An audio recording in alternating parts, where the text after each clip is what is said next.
안녕하세요. 돈을 공부하는 남자 수페TV의 수페입니다. 요즘 증시를 보면 파도 타듯이 시원한 상승을 보여주고 있는데요. 우리가 걱정하는 건 이 파도가 언제 멈추게 될까겠죠? 한 주 정리와 함께 그 부분을 파헤쳐 보겠습니다. 시작 전에 이런 영상을 계속 받아보고 싶으시다면 구독과 좋아요 그리고 따뜻한 댓글 부탁드립니다. 여러분의 관심이 저를 행복하게 합니다. 감사합니다. 미국 4대 지수 현황을 보겠습니다. 다우존스는 0.9% 상승했고 S&P 500은 1.6%, 나스닥은 1.8% 상승했습니다. 모든 증시가 올랐고 장기 채권마저 1.6% 오르는 한 주였는데요. 선제적 금리 인하에 대한 기대감에 모든 증시가 상승했습니다. 이번 주 S&P 500을 보면요, 빨간색 기업도 있지만 대부분 초록색을 나타내고 있죠. 특히 성장주가 더 좋은 모습을 보여주고 있습니다. 그 중에서 크게 오른 기업 몇 개를 보면요, 첫 번째는 오라클이 25.5% 올랐는데요. 이번 주 증시를 이끈 주인공입니다. 실적 발표가 있었는데 미래 전망이 좋았고요. 두 번째는 바로 밑에 있는 팔란티어입니다. 11.9% 상승이 나왔는데요. 얼마 전 조정을 받았는데 계약 철거가 함께 반등하는 모습을 보이고 있습니다. 그리고 그 밑에 보면 엔비디아랑 브로드컴이 시원한 상승을 보여줬는데요. AI 칩 관련된 회사들이 강세를 보여주고 있습니다. 다음으로 오른쪽으로 넘어가면요, 테슬라가 오랜만에 큰 상승을 보여줬죠. 12.8% 상승했습니다. 7개월 내 최고치에 도달하고 있는데요. 로보택시가 실생활에 들어오고 휴머노이드 로봇과 AI 사업 기대감이 점점 커지는 상황입니다. 마지막 네 번째 종목은요, 가운데 아래 보면 유나이티드 헬스가 있는데요. 이번 주 11.7% 상승을 보여줬습니다. 연간 가이던스를 유지하고 핵심 사업을 회복될 거란 기대감이 점점 커지고 있죠. 투자자들에게 긍정적인 신호가 작용되고 있습니다. 저점을 지났으니까 이제 상승 채널을 만들어낼지 기대해 보겠습니다. 테마 ETF 바로 밑을 보겠습니다. 왼쪽에 있는 섹터를 먼저 보면요, 정보기술과 커뮤니케이션이 신고가를 경신했고요. 크게 오른 섹터는 유틸리티로 2.3% 상승이 나왔습니다. 가치랑 성장을 함께 놓고 보면 둘 다 신고가를 경신하는 멋진 한 주였고요. 아쉬운 점은 SCHED는 이번 주 0.5% 하락했다는 겁니다. 여전히 최고점 대비 하락률이 큰 편인데요. 7.5% 남은 상태입니다. 정말 징글징글합니다. 오른쪽으로 넘어와서 성장주를 보면요, 반도체가 가장 크게 올랐죠. 3.3% 상승하면서 최고점 대비 하락률 4.3% 남게 됐고요. 혁신 쪽을 보면 원전 ETF URA가 신고가를 경신했고요. 지난주에 이어서 비트코인이 큰 폭으로 상승을 보여줬습니다. 빅테크와 고배당 종목의 최고점 대비 하락률을 보면요, 이번 주 구글과 브로드컴 그리고 FB가 신고가를 경신했습니다. 테슬라는 이제 최고점 대비 하락률 20% 이내로 들어왔는데요. 신고가를 경신하는 그날이 언제 올지 기대해 보겠습니다. 그리고 오른쪽에 UNH를 보면요, 이번 주 5.9% 상승하면서 최고점 대비 하락률 50% 이내로 들어왔습니다. 이제 남은 건 UPS인데요. 아마존 물량이 빠지면서 그런지 생각보다 회복을 잘 못하는 모습입니다. 3년째 계단식 하락을 보여주고 있는 UPS인데요. 저점이 형성되는 구간이 어딘지 계속 지켜보겠습니다. 이번 주 시원한 상승을 보여준 테슬라 차트를 보면요, 기술적으로 보면 난이도가 높은 차트죠. 상승도 크게 하지만 하락이 더 많은 차트입니다. 지난번 고점이 $480인데요. 과연 이번에는 전고점을 뚫고 올라갈지 기대해 보겠습니다. 주가와 환율을 함께 놓고 보면요, 이번 주 S&P 500은 1.6% 상승이 나왔고요. 환율은 4원 올라서 1394원이 됐습니다. 0.3% 오른 거죠. 주식 계좌를 가만히 들고 있었다면 이번 주는 1.9% 상승하는 한 주였습니다. 해외 종목 매매 현황을 보겠습니다. 오른쪽에 SPY 매도가 8천억이 넘게 잡히면서 표가 이상해졌는데요. 매수 체결도 비슷한 수준으로 잡히는 거 보아서 단기적인 거래가 있었던 걸로 보입니다. 그래서 왼쪽에 순매수 탑10에는 SPY가 없는 거죠. 실제로 순매수가 많은 종목은요, 팔란티어랑 시놉시스였습니다. 둘 다 1,000억 원이 넘는 강한 매수세였는데요.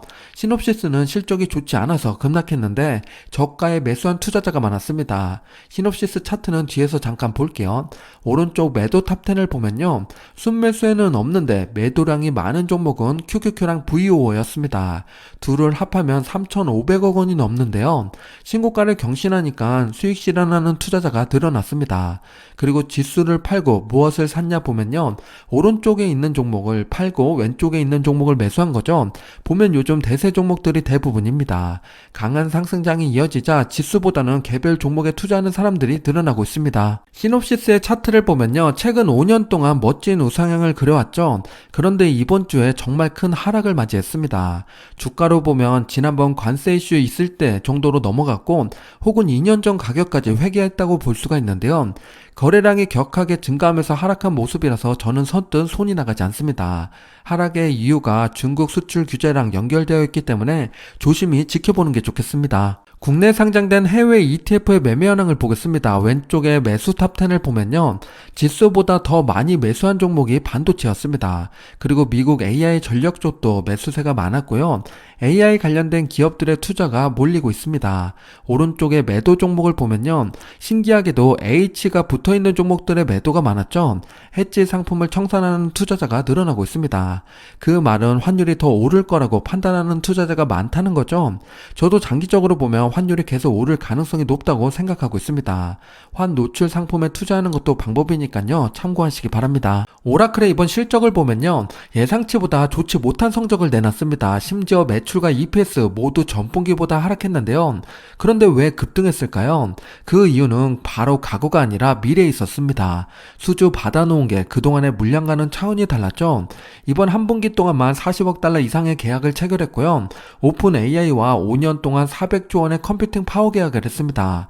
이번 실적은 좋지 못했지만 미래 실적이 보장돼 버린 거죠. 그렇다 보니까 주가도 급등해 버렸습니다. 게다가 이번 실적 발표에서 오라클이 내놓은 매출 전망은 정말 드라마틱했는데요. 내년에는 클라우드 인프라 매출이 80% 증가하고요. 2028년도에는 130%를 예상하고 있습니다. 예전 엔비디아의 매출 성장을 보는 느낌이죠. 성장 속도가 엄청납니다. 캐펙스 투자 또한 계속 늘릴 예정인데요. 매년 10% 이상 투자금을 증가시킨다고 합니다. 앞으로가 더 기대되는 오라클입니다. AI 인프라 밸류체인에서 오라클의 위치는 어디쯤일까요? 우선 간단히 순서를 말씀드려보면요. AI 칩을 개발하는 쪽은 엔비디아와 AMD 같은 회사가 있습니다. 그 칩을 가지고서 데이터 센터를 짓는 회사가 아마존, 마소, 구글, 오라클이 있는 거고요. 그리고 데이터 센터의 클라우드를 사용하는 기업은 오픈 AI, 메타, XAI 같은 회사들이 있습니다. 이 회사들은 자기 플랫폼으로 소비자를 열심히 모으고 있죠. 챗GPT, 제미나이, 라마, 그록이 대표적인 플랫폼입니다. 여기서 오라클은 엔비디아에게서 칩을 받아서 데이터 센터를 만들고 있는데요. 전력이 부족하듯이 데이터 센터 또한 턱없이 부족하기 때문에 점유율 4위인 오라클도 큰 수혜를 받고 있습니다. 더불어 브로드컴도 AI 덕분에 수혜를 받고 있는데요. 매출과 EPS 모두 아름답게 성장하고 있습니다. 다음 분기 전망 또한 상당히 좋을 것으로 내다보고 있습니다. 오라클과 브로드컴이 급등한 이유를 찾아보면 공통점이 있는데요. 그건 바로 샘 알트만입니다. 브로드컴에게는 AI 칩을 함께 만들자고 제안했고요. 오라클에게는 3천억 달러 규모의 클라우드 계약을 했습니다. 샘 알트만에게 캐스팅 보드가 있는 느낌입니다. 브로드컴의 주가 차트를 보면요. 4월에 주춤했지만 올해 벌써 50% 이상 상승이 나왔습니다. 엔비디아보다 더 오른 브로드컴입니다. 샘 알트만이 강력한 힘을 갖고 있는 이유는 AI 챗봇 때문이죠. 현재 시장 점유율을 보면요. 82.7%로 압도적인 1위를 차지하고 있습니다. 2위는 퍼블렉시티인데요. 8.2%로 1위와의 격차가 상당히 크죠. 예전에 구글이 검색 엔진을 장악했듯이 챗 GPT가 AI 챗봇 시장을 점점 장악해가고 있습니다. 얼마 전까지만 해도 챗GPT를 사용하는 사람이 많지 않았는데요. 이제는 많은 분들이 일상과 업무에 자유롭게 사용하고 있습니다. 투자 또한 상당히 많이 진행된 상태죠. 지금의 상황을 진단해 보겠습니다. 최근에 놀라운 일이 벌어졌는데요. GDP 대비 지출 기여도를 분석해봤더니요. AI 지출이 소비자 지출을 뛰어넘었습니다. 이제는 AI에 대한 열광이 주식시장에 머물지 않고요. 경제 전반을 장악하기 시작했다는 거죠.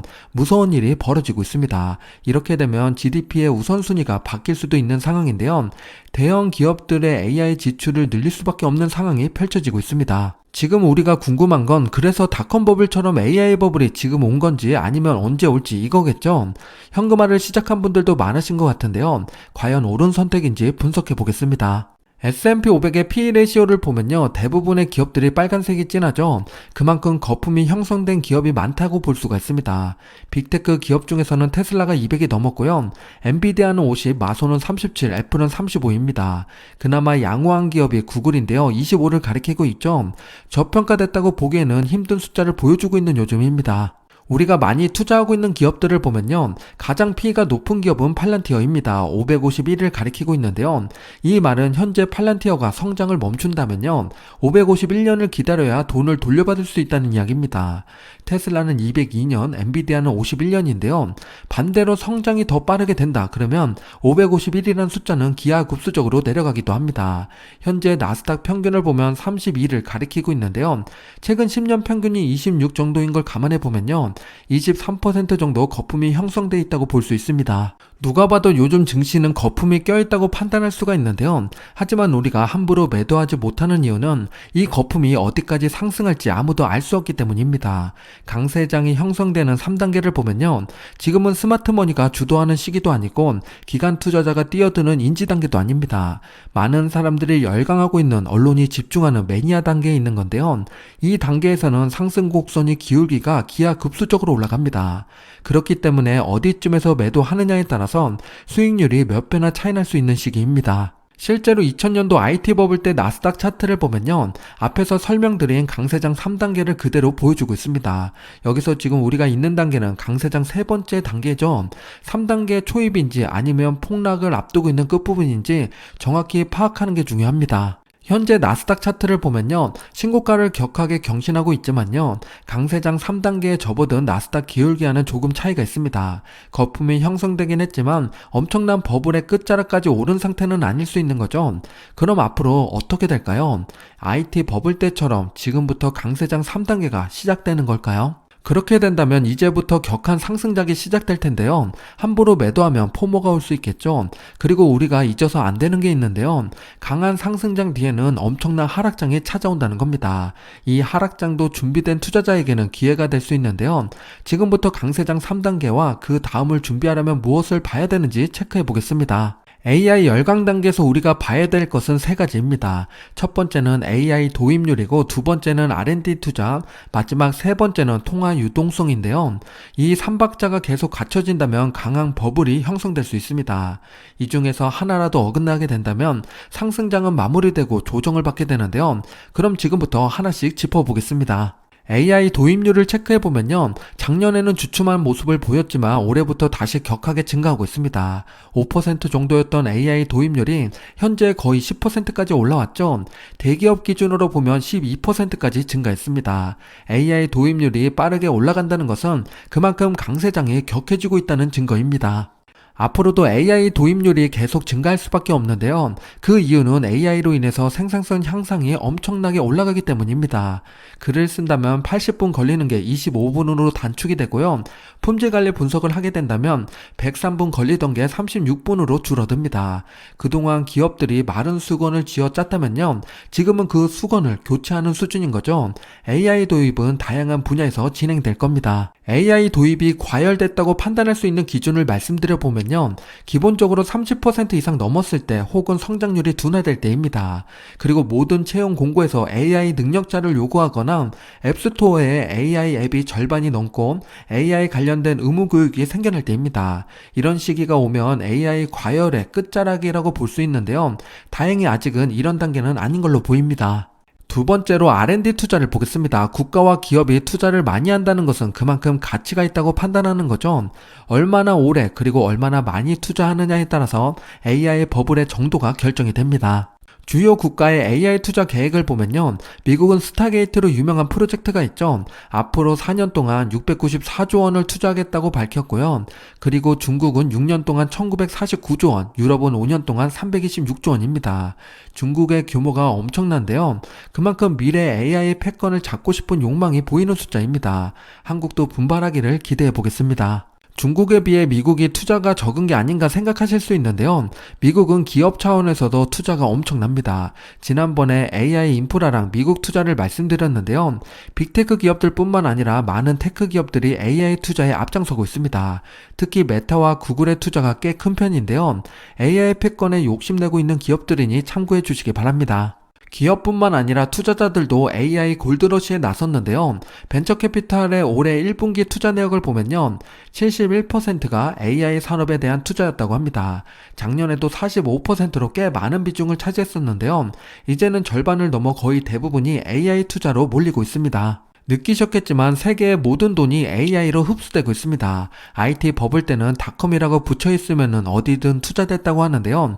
지금은 그렇게까지는 아니지만요. AI라는 큰 틀에서 수혜받는 기업들에게 돈이 몰리고 있는 상황입니다. 버블로 가는 지름길이 형성되고 있습니다.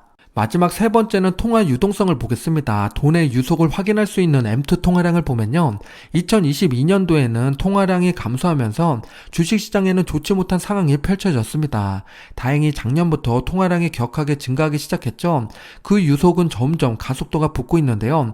기울기가 조금씩 상승하고 있습니다. 그렇다 보니까 증시에도 좋은 바람이 불어오고 있죠. 신고가 경신하는 기업들이 늘어나고 있고요. 증시가 우상향의 원동력을 여기서 받고 있습니다. 멤버십 분들에게는 매달 공유드리고 있는 내용인데요. M2 통화량이 감소된다면 비상 신호니까 꼭 체크하시기 바랍니다. 기준금리 전망을 살펴보면요. 4.5%인 금리가 연말에 3.75%까지 내려갈 걸로 내다보고 있습니다.